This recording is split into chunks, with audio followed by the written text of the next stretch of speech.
Assalamualaikum warahmatullahi wabarakatuh. Halo semuanya, sahabat Ewa, kembali lagi di podcast Ewa Menyapa dengan saya Herlina. Pada episode kali ini saya tidak sendiri. Di sini saya akan membahas tentang berbagai macam mungkin pembahasan penyakit dari saluran reproduksi laki-laki.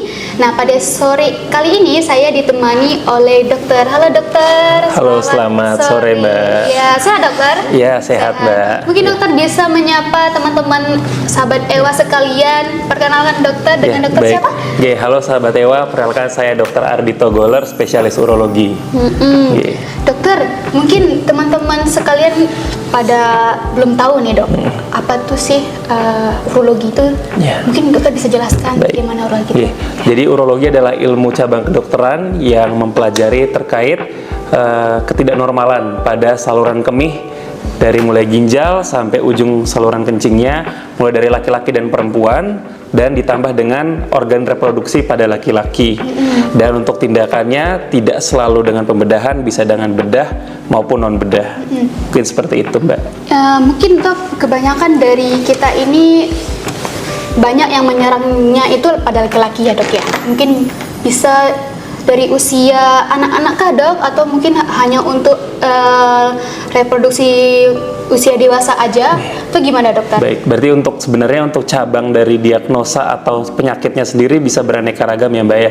Mulai dari anak-anak itu bisa ada kelainan kongenital, misalnya ketidaksempurnaan dalam organ saluran perkemihannya.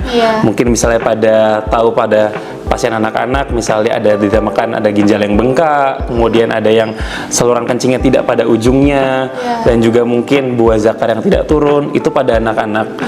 Namun kalau untuk kelompok usia remaja atau usia dewasa muda sampai dengan usia 50 tahunan, bisa sering mungkin teman-teman sahabat Ewa juga tahu bahwa ada keluarganya atau saudaranya mungkin ada dengan diagnosa batu saluran kemih. Itu juga sering. Dan pada untuk usia yang di atas 50 tahun mungkin dengan keluhan beser, sering terkait pembesaran prostat. Seperti itu. Jadi untuk cabang ilmunya banyak diagnosanya, mulai dari semua umur bisa kami tangani. Seperti itu Mbak. Dok, izin, ini bisa ngaruh nggak sih dok untuk dari kayak kebiasaan sehari-hari ataupun mungkin baik dari pola makan, pola istirahat ataupun pola olahraga dan sebagainya, itu ngaruh nggak sih dok? Sebenarnya kalau bilang ngaruh tergantung lagi Mbak ya, saya kembalikan. Jadi kalau misalnya kita bicarakan penyakit, kalau misalnya ada kelainan kongenital, artinya kelainan bawaan. Jadi dia tidak didapatkan dari pola hidup yang bisa dimodifikasi, maka itu tidak berhubungan.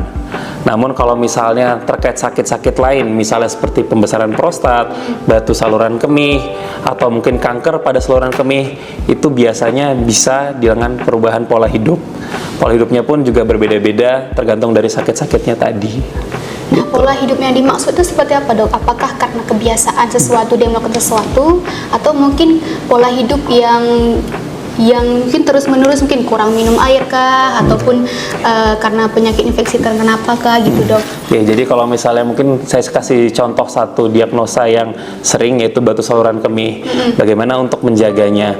Untuk batu saluran kemih pada umumnya bisa disebabkan oleh karena infeksi dan jadinya menyebabkan batu, atau batu bisa muncul sendiri juga.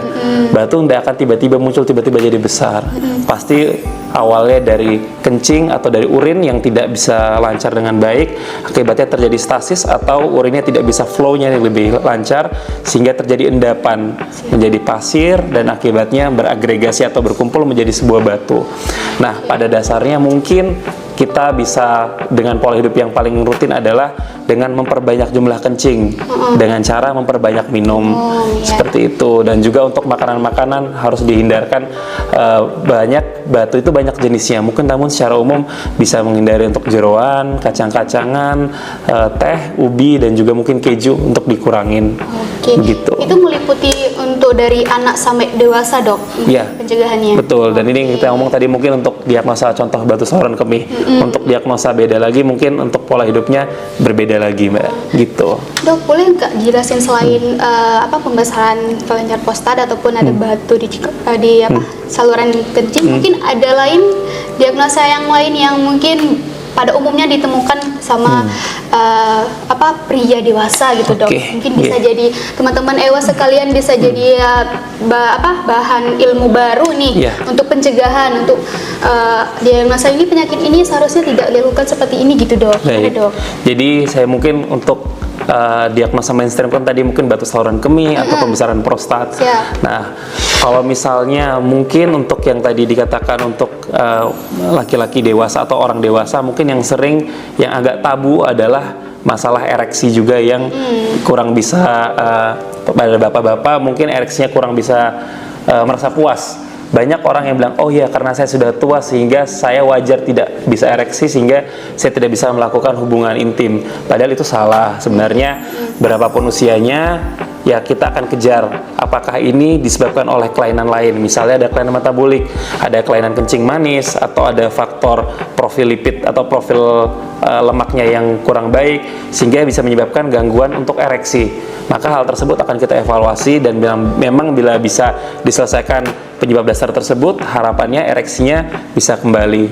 Mungkin itu hal tabu yang sering dibilang, oh ya udah saya udah tua ya udah nggak usah. Padahal itu masih bisa dikejar. Seperti itu. Oh gitu. Banyak sebenarnya yang harus kita bahas ya dok dalam segi kesehatan dalam itu, baik dalam menjaga pola kesehatan, pola hidup kebiasaan sehari-hari. Oke. Nah dok, maaf dok, ini kan kita ulik lagi lebih dalam yang tadi salah satunya itu diagnosa yang sering muncul itu pembesaran kelenjar prostat ya. Nah mungkin dokter bisa jelasin penyebab awalnya itu penyakit tersebut tuh mulai dari apa dok? Jadi mungkin perlu saya sampaikan juga ke sahabat Ewa bahwa kalau dibilang saya sakit prostat, saya punya prostat, ya itu mungkin adalah salah satu ungkapan awam yang salah, bahwa semua laki-laki punya prostat, mulai dari anak bayi, saya sampai dengan jenengan bayi, saya dan juga para pemirsa laki-laki. Jadi memang prostat itu adalah sebuah organ yang berada di depan kandung kemih. Dia sebagai pintu untuk sebelum ke saluran perkencingan untuk keluar. Nah, memang pada normalnya prostat tersebut akan mulai membesar di atas usia 50 tahun. Karena disebut dengan pembesaran prostat jinak atau benign prostate hyperplasia. Seperti itu. Nah, dok, itu kan mungkin ada faktor resikonya dok ya, itu meliputi apa aja tuh dok? Kalau faktor resiko yang terbukti secara ilmiah itu mungkin bisa dari peningkatan berat badan atau BMI, terus kemudian juga bisa karena kurangnya aktivitas fisik, dan juga dikarenakan karena adanya kelainan dari metabolic syndrome, seperti misalnya adanya peningkatan kolesterol atau juga ada kencing manis, seperti itu bisa meningkatkan resikonya. Berarti ngaruh juga dengan penyakit yang lainnya ya dok ya? Betul. Nah dok, setelah kita udah tahu nih dok, misalnya ada nggak sih dok gejala-gejala awal yang terlihat? Jadi kalau mungkin sahabat Ewa juga atau ayahnya atau kakeknya, pamannya merasakan ada keluhan, yang itu kalau dari kita ada 3 komponen utama, yaitu komponen dalam menahan kencingnya. Jadi itu yang pertama. Yang kedua komponen untuk mengeluarkan kencingnya, dan komponen ketiga adalah bagaimana keluhan setelah di akhir kencing. Mungkin kalau keluhan pertama adalah kencing susah ditahan, yang harusnya bisa menahan kencing susah ditahan, harus terbirit-birit ke kamar mandi, seperti itu. Dalam 1-2 jam suka bolak-balik kamar mandi. Kemudian kalau komponen kedua adalah faktor pengosongan atau untuk pengosongan kandung kemihnya, kadang saat mau kencing harus menunggu beberapa saat, harus dengan mengedan, kemudian pancarannya lemah, terputus-putus, dan juga yang ketiga adalah mungkin setelah kencing ada merasa sisa, tidak tuntas, atau bahkan saat buang air kecil sudah selesai ada netes, sehingga mungkin kadang-kadang celana atau sarungnya atau pakaian bawahnya basah. Seperti itu. Menarik nih dok, ini kok bisa nggak sih dok ini terjadi pada anak-anak atau hanya dewasa saja? Jadi kalau kita bilang ini pembesaran prostat, maka untuk lengkapnya adalah pembesaran prostat jinak atau BPH dengan benign prostate hyperplasia. Bahwa ini hanya terjadi pada orang dewasa dan umumnya terjadi di atas 50 tahun. Sampai dengan saat ini untuk faktor etiologi atau faktor penyebab terjadinya sendiri belum bisa ditentukan secara pasti. Namun teori yang paling sering dipakai adalah teori dihidrotestosteron, atau bahasa awamnya pada laki-laki saat mulai dewasa, saat mulai lanjut usia, hormon kelelakian akan semakin menurun. Saat hormon akan menurun, terjadilah semacam mekanisme pembesaran prostatnya akan membesar. gitu. Gitu. Nah dok, mungkin ada nggak sih dok tips ataupun arahan nih untuk menghindari penyakit ini untuk rekan-rekan kita ataupun yang mendengar podcast kita pada hari ini? Ya, jadi kalau pada dasarnya untuk menghindari pembesaran prostat tidak ada secara khusus karena itu adalah suatu faktor proses alamiah. Namun bisa kita cegah perburukannya dengan hal-hal yang tadi saya sampaikan untuk menurunkan berat badan, terus kemudian menghindari kelainan metabolik seperti kencing manis dan gangguan profil lemak, terus kemudian juga dengan aktivitas fisik yang cukup. Dan juga kemudian jangan menunggu sampai keluhannya terlalu berat karena tidak jarang pasien-pasien datang ke unit gawat darurat atau instalasi gawat darurat datang dengan keluhan tidak bisa kencing sama sekali. Tidak bisa kencing sama sekali, bagi tenaga kesehatan, dokter atau perawat di unit tersebut pasti akan melakukan pemasangan kateter. Tentunya mungkin tidak nyaman, namun keluhan tersebut tidak mungkin tiba-tiba terjadi. Ada prosesnya. Seperti itu.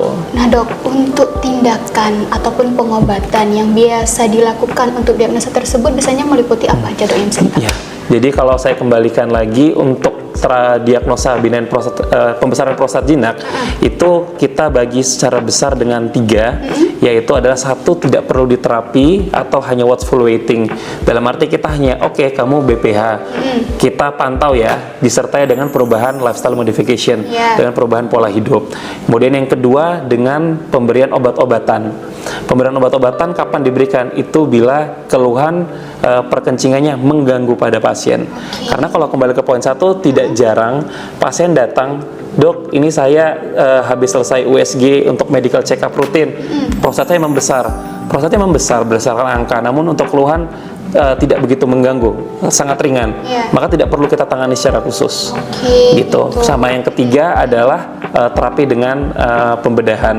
Pembedahan ini bisa dengan terapi dengan laser atau endoskopi atau dengan operasi. Namun kita kembali lagi untuk indikasi tidak semua sakit prostat perlu dioperasi. Seperti itu. Berarti teman-teman Ewa mungkin bisa menemukan ataupun sudah mengetahui banyak info-info ataupun juga ilmu baru yang kita dapatkan pada hari ini ya dok. Nah juga di Rumah Sakit Ewa Pangalila juga dokter juga punya poli ya dok ya. Iya betul. Polinya di jadwal hari apa aja nih dok? Mungkin teman-teman bisa tahu. Untuk poli urologi di Rumah Sakit Ewa Pangalila pada hari Selasa dan Rabu, untuk jamnya dari jam 1 sampai jam 3. Jam 1 sampai jam 3. Oke, luar biasa. Terima kasih banyak dokter atas ilmu barunya pada kesempatan hari ini kita menemukan dan mengetahui tambahan ilmu yang telah diberikan oleh dokter. Mungkin sekian yang dapat kami sampaikan. Salam sehat untuk semuanya, untuk jaga kesehatan kepada teman-teman sekalian. Wabillahi taufiq wal hidayah. Wassalamualaikum warahmatullahi wabarakatuh. Selamat sore.